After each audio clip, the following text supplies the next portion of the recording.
Good morning students, कैसे हो आप सब। फैक्ट्री एक्ट 1947 में ही आज हमारा अगला टॉपिक रहेगा वेलफेयर का। आज हम बात करेंगे कि ऑक्यूपायर या फैक्ट्री का जो ऑनर है वो किस तरीके से फैक्ट्री के वर्कर्स को वो फैसिलिटीज़ प्रोवाइड करेगा जो उनको काम करने के लिए मोर एफिशिएंट बनाएंगी और उनको एक हेल्दी एनवायरनमेंट प्रोवाइड करेंगी। तो वेलफेयर का मतलब यहाँ पर एक तरीके से वर्कर्स को इस तरीके की फैसिलिटीज़ या कन्वीनियंस देना है जिससे वो कंफर्टेबल फील करें, फेमिलियर फील करें और वो एक प्रोडक्टिविटी में उनका जो लेवल है प्रोडक्टिविटी का वो इंक्रीज़ हो जाए।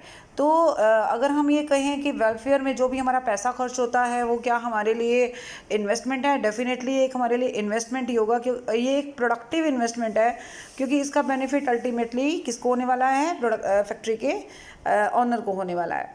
तो इसलिए हमें इसमें कोई भी डाउट नहीं है कि जितना हम वर्कर्स के वेलफेयर के बारे में बात करेंगे, सोचेंगे और इम्प्लीमेंट करेंगे उन सारी चीज़ों को, उससे बेनिफिट सिर्फ वर्कर्स का नहीं हमारा भी होगा। और बाकायदा इसके बारे में फैक्ट्री एक्ट में कुछ रूल्स बनाए गए हैं, वो रूल्स फॉलो भी करने ज़रूरी हैं। जैसे सबसे पहले वॉशिंग फैसिलिटीज़ की हम बात करते हैं। वॉशिंग फैसिलिटीज़ मतलब कई बार क्या होता है कि वर्कर्स को जो काम करना होता है उसमें कुछ डिफरेंट टाइप के क्लोथ्स की ज़रूरत है, तो वो जो रूटीन के क्लोथ्स होते हैं वो उन्हें नहीं पहनते, या फिर अगर वो उस तरीके के कपड़े पहनते हैं तो उनको वॉश भी करना है।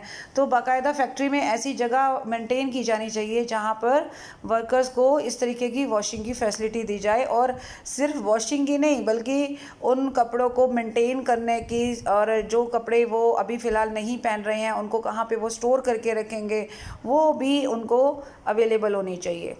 और मेल और फीमेल के लिए वॉशिंग का जो सिस्टम है वो डेफिनेटली सेपरेट होना चाहिए। वर्कर्स को उस पर एक्सेस होना चाहिए, मतलब वर्कर्स उसका इस्तेमाल भी कर पाएँ।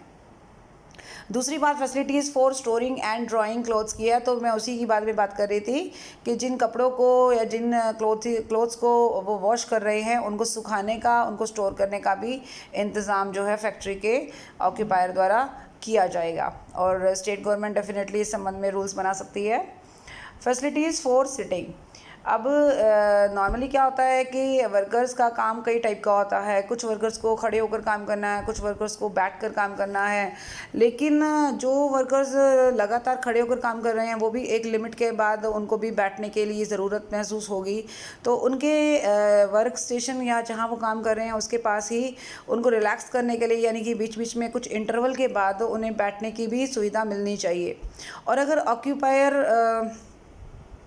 को ये आदेश दे दिए जाएँ चीफ़ इंस्पेक्टर के द्वारा कि क्योंकि चीफ़ इंस्पेक्टर क्या होता है कि कई बार विज़िट करते हैं फैक्ट्री में, और अगर उन्हें लगता है कि वर्कर्स जो हैं वो सिटिंग पोजीशन में ज़्यादा कंफर्टेबल हैं और उसमें उनकी प्रोडक्टिविटी भी बढ़ेगी, तो इस तरीके का आदेश वो ऑक्यूपायर को दे सकता है कि वर्कर्स को सिटिंग के साथ काम करने की इजाज़त दी जाए, राइट। तो स्टेट गवर्नमेंट के साइड बाई साइड इसके रूल्स और इसके स्टैंडर्ड्स जो हैं वो फिक्स किए जाएंगे। फर्स्ट एड अप्लायंसेस की बात करें तो कोई भी इंसिडेंट होता है या एक्सीडेंट हो जाता है या कोई चोट लग जाती है किसी वर्कर को, तो उसकी मेडिकल असिस्टेंस के लिए अभी हमें क्या होगा कि एक फ़र्स्ट एड हमारे को पता होना चाहिए कि किस तरीके से वर्कर्स को उसी समय पर इलाज उपलब्ध करवाया जाए। उसके लिए फ़र्स्ट एड अप्लायंसेस अवेलेबल हों फैक्ट्री में, और एक अलमीरा, या अगर वर्कर ज़्यादा है, मतलब किसी फैक्ट्री में अगर 150 जैसे ज़्यादा वर्कर हैं तो कम से कम एक अलमीरा होनी चाहिए जहाँ पर सिर्फ फर्स्ट एड अप्लायंसेस ही रखे जाएं, फर्स्ट एड का मटेरियल हो, और जो भी मेडिसिन रखी जाएं वो अपडेट होनी चाहिए, एक्सपायरी नहीं हो, राइट। और ये अलमीरा बॉक्सेस जो हैं ऑब्वियसली इन पर एक्सेस होनी चाहिए, और एक पर्टिकुलर पर्सन की वहाँ पर ड्यूटी लगाई जानी चाहिए जो रिस्पॉन्सिबिलिटी ले इस चीज़ की कि जो भी मटेरियल वहाँ रखा गया है वो बिल्कुल परफेक्ट हो, और वर्कर्स को अगर इस तरीके की अचानक ज़रूरत पड़ती है तो वो ये मटेरियल उपलब्ध करवा सके। और वो पर्सन खुद भी फ़र्स्ट एडर होना चाहिए, यानी उसको सर्टिफिकेट मिला हुआ हो फ़र्स्ट एड के लिए, ताकि वो ट्रीटमेंट भी कर सके, ठीक है। लेकिन जहाँ पर 500 या उससे ज़्यादा वर्कर काम करते हैं वहाँ पर तो एक रूम बाकायदा फ़र्स्ट एड के लिए बनाया जाना चाहिए, जहाँ वर्कर्स के लिए बेड वगैरह का इंतज़ाम हो, जहाँ वो लेट सके, रिलैक्स कर सके। चोट लगने की वजह से या जो भी उनका एक्सीडेंट हुआ उस वजह से अगर उन्हें आराम की ज़रूरत है तो वो रूम में जाकर रेस्ट ले सके। तो क्वालिफाइड डॉक्टर या नर्स का ज़रूर इंतज़ाम हो इस चीज़ के लिए, और वो एक रूम की फैसिलिटी जो है वर्कर को मिले। कैंटीन की बात कर रहे हैं तो जहाँ मोर देन 250 वर्कर्स काम करते हैं वहाँ पर कैंटीन का इंतज़ाम हो, जहाँ पर खाने पीने की सुविधा हो, जहाँ पर वो लंच कर सकें, जहाँ पर वो रूटीन में कुछ आइटम्स ले सकें। तो स्टेट गवर्नमेंट कुछ रूल्स बनाएंगे इसमें कि किस डेट पर कैंटीन बनाई जाएगी या किस डेट से कैंटीन होनी चाहिए, स्टार्ट होनी चाहिए, वहाँ क्या क्या फर्नीचर होगा, कंस्ट्रक्शन कैसा होगा, किस तरीके के इक्विपमेंट रखे जाएंगे, किस तरीके का फूड स्टफ़ वहाँ वर्कर्स को प्रोवाइड करेंगे। अगर कैंटीन के मैनेजमेंट के लिए कमेटी बनाई गई है तो उस कमेटी में वर्कर्स का भी पार्टिसिपेशन होना चाहिए। और कई तरीके के आर्टिकल ऐसे होते हैं जो जिसका पैसा वर्कर से ना लेकर बल्कि एम्प्लॉयर को ही वहाँ पर वो चीज़ें प्रोवाइड करनी चाहिए, राइट। तो कैंटीन बनाने से क्या होगा कि एक तो उनको थोड़ा सा रिलैक्स करने का, खाना खाने का एक प्रॉपर प्लेस मिल जाएगा, और वहाँ पर उनको कुछ और चीज़ें भी उपलब्ध करवाई जा सकती हैं। उसकी वहाँ की साफ़ सफाई का, वेंटिलेशन का, लाइटिंग का प्रॉपर अरेंजमेंट करने की भी जिम्मेदारी ऑक्यूपायर की है। तो चीफ इंस्पेक्टर इस संबंध में उनको अपने डायरेक्शंस दे सकता है। Next is shelters, rest rooms and lunch rooms. अगर लंच रूम की हम बात करें तो अगर कैंटीन है तो फिर लंच रूम की ज़रूरत नहीं है, लेकिन जहाँ कैंटीन नहीं है जिस फैक्ट्री में, वहाँ लंच रूम भी प्रोवाइड करना पड़ेगा। तो where there are more than 150 workers, right, तो in that case rest room, जहाँ पर काम के जब 2 शिफ्ट मतलब एक पर्टिकुलर टाइम के बाद जब उनका ब्रेक होता है तो उसके दौरान वो वहाँ पर जाकर रेस्ट कर सकते हैं, और लंच रूम जहाँ पर वो लंच कर सकते हैं। और इस तरीके से शेल्टर भी उसी सेंस में कहा गया है कि जहाँ पर वो थोड़ा सा आराम कर सकते हैं, ठीक है। और शेल्टर का मतलब ये नहीं है कि आपने सिर्फ एक स्ट्रक्चर बना दिया, जैसे हम कैंटीन की बात करें, अगर एक स्ट्रक्चर बना दिया और वो बाकी वो वहाँ कुछ भी नहीं है तो उसको कैंटीन हम नहीं मानेंगे, ठीक है। और जिस शेल्टर की या रेस्ट रूम की या लंच रूम की हम बात कर रहे हैं, प्रॉपर लाइटिंग होनी चाहिए, प्रॉपर वेंटिलेशन होना चाहिए, साफ़ सफाई होनी चाहिए। स्टैंडर्ड जो स्टेट गवर्नमेंट है वो इस संबंध में स्टैंडर्ड फिक्स कर सकता है, रूल्स बता सकता है, नोटिफिकेशन जारी कर सकता है, कुछ फैक्ट्रीज़ को इन प्रोविज़न से एग्जम्प्ट भी कर सकती है। नेक्स्ट जो वेलफेयर का पॉइंट है दैट इज़ क्रचेज़। क्रच यानी जहाँ छोटे बच्चों की देखभाल की जाती है। तो जिस फैक्ट्री में 30 या 30 से ज़्यादा लेडीज़ काम करती हैं जिनके 6 साल से तक के उम्र के बच्चे हैं, और वो उन बच्चों को घर पे छोड़कर नहीं आ सकती और वो उन बच्चों को साथ लेके आती हैं, तो उन बच्चों को वहाँ रखने का अरेंजमेंट करना पड़ेगा। इसके लिए भी क्रच का प्रोविज़न रखा जाएगा, और वहाँ पर एक लेडी जो उन बच्चों को रखेगी और उसको उनकी देखभाल करेगी, इस तरीके का प्रोविज़न होगा। उन बच्चों को वहाँ पर मिल्क और रिफ़्रेशमेंट की सुविधा फ्री में उपलब्ध करवाई जाएगी। लाइटिंग और वेंटिलेशन का प्रॉपर अरेंजमेंट होना चाहिए, साफ़ सफाई होनी चाहिए, और बीच बीच में मदर्स को वहाँ पर छोटे बच्चों को फीड कराने की परमिशन भी मिलनी चाहिए। तो ये एक प्रोविज़न है। स्टेट गवर्नमेंट इन सारी चीज़ों के संबंध में स्टैंडर्ड्स बना सकती है, रूल्स बना सकती है, और अपने प्रोविज़न्स जो हैं बता सकती है। Next is welfare officers. तो वेलफेयर ऑफिसर कौन होते हैं? जो वेलफेयर के लिए काम करते हैं, ठीक है। तो डेफिनेटली वर्कर्स की वेलफेयर के लिए जहाँ जिस फैक्ट्री में 500 वर्कर या उससे ज़्यादा वर्कर है, या अगर मान लीजिए कोई ऐसी सीजनल फैक्ट्री है, फॉर एग्जांपल शुगर फैक्ट्री है, तो वहाँ पर क्या होता है कि पूरे साल में उतने वर्कर्स नहीं काम करते, बट अगर किसी भी टाइम पर, चाहे थोड़े महीनों के लिए भी, एक साल में वहाँ पर 500 से ज़्यादा वर्कर ने काम किया है, तो वहाँ पर वेलफेयर ऑफिसर की अपॉइंटमेंट की जाएगी। और स्टेट गवर्नमेंट के पास ये राइट है कि वो अपॉइंटमेंट कर सकता है, उसकी क्वालिफ़िकेशन और उनकी ड्यूटीज़ जो है वो फिक्स की जा सकती हैं। तो स्टेट गवर्नमेंट के पास ये अधिकार है कि वो जितने भी प्रोविज़न हमने ऊपर पढ़े हैं वेलफेयर से रिलेटेड, उन सब के बारे में अपने रूल्स बता सकता है, ठीक है। इसी में हम एक टॉपिक और करने वाले हैं, that is employment of women.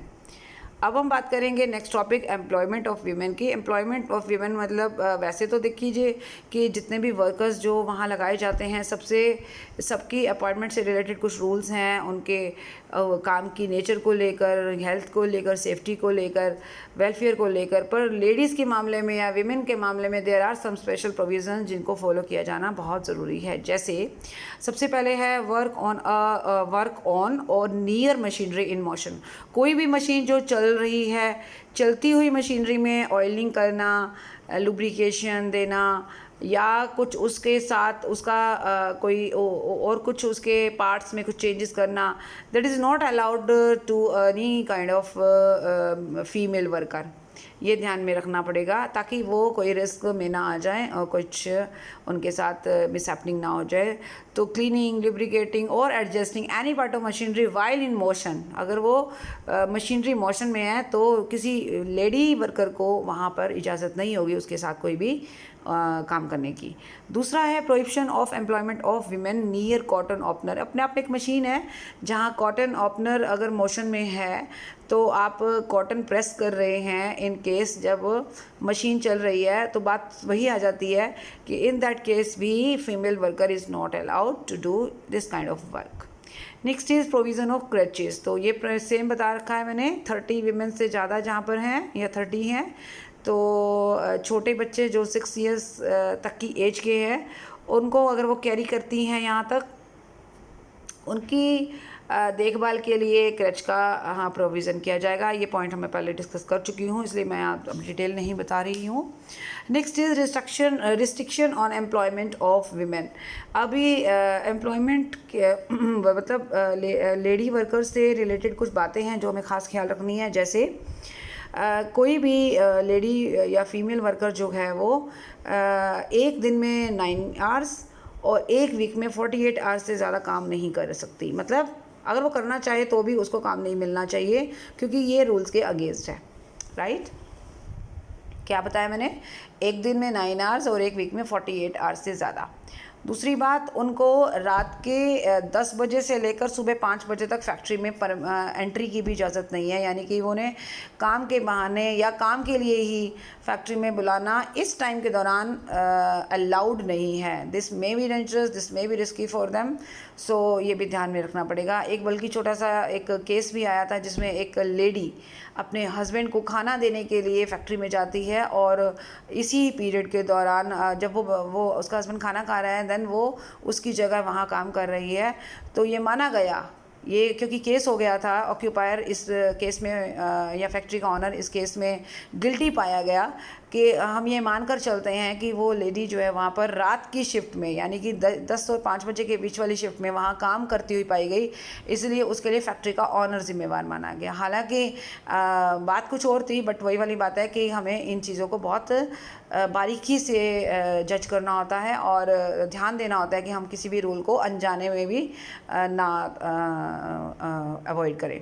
Right, और उनका जो टाइमिंग होगा वो सुबह 6 से 7 बजे तक मतलब ये हो सकता है, दिन में भी शिफ्ट हो सकती है, बट रात के 10 बजे से सुबह 5 बजे तक की शिफ्ट में वो काम नहीं कर सकते। ठीक है, और उनका जो टाइम रहेगा वो सुबह 6 से 7 बजे के बीच में कभी भी रह सकता है, वहाँ पे कोई प्रॉब्लम नहीं है, वेरी कर सकता है। मान लीजिए ये नहीं है कि 6 बजे का मतलब है कि 6 बजे बुलाना है, आप 9 बजे से 5 बुला सकते हो, 10 बजे से 5 बुला सकते हो, वो डिपेंड करता है कि वहाँ पर किस तरीके का काम है और कितना हमारे को टाइम चाहिए। और उसके अलावा नाइट शिफ्ट में किसी भी लेडी को वो हो गया ना 10 बजे से 5 बजे, मतलब नाइट में उनको इजाज़त नहीं है। ठीक है, और इसके अलावा उनकी शिफ्ट में चेंज बार बार नहीं किए जाएंगे। शिफ्ट का मतलब जैसे मॉर्निंग शिफ्ट है या नाइट शिफ्ट है तो वो इतनी फ्रीक्वेंटली हमने चेंज नहीं करना है, लेकिन अगर एक हॉलीडे है, जैसे मान लीजिए संडे का हॉलीडे उनको मिलता है, संडे के बाद जो अगले स्टार्ट होगा वीक उसमें आप नए सिरे से शिफ्ट दे सकते हैं, लेकिन बीच बीच में आप उसकी शिफ्ट चेंज नहीं कर सकते। ठीक है, उसके बाद हम बात करेंगे डेंजरस ऑपरेशंस की। किसी भी लेडी वर्कर को किसी भी इंजरियस या डेंजरस जो काम है, मशीन है, उसके लिए जो है उनको नहीं लगाया जाएगा, उनके ऊपर उसके लिए पूरी तरह से रिस्ट्रिक्टेड है। Employment of young person. अब नेक्स्ट हमारा जो पॉइंट आ रहा है, sorry, employment of young person का टॉपिक तो हम नेक्स्ट वीडियो में करने वाले हैं। यहाँ तक आपका मामला क्लियर हो जाता है। हमने आज क्या देखा कि एक तो हमने वेलफेयर के सारे पॉइंट्स देखे और दूसरा हमने देखा कि किस तरीके से जो लेडी वर्कर्स हैं, फीमेल वर्कर्स हैं, उनकी अपॉइंटमेंट को लेकर, उनकी एम्प्लॉयमेंट को लेकर, उनकी कंडीशन को लेकर, उनकी शिफ्ट्स को लेकर और क्या क्या रूल्स बनाए गए हैं। So that's all for this video. Thank you so much, bye bye, take care.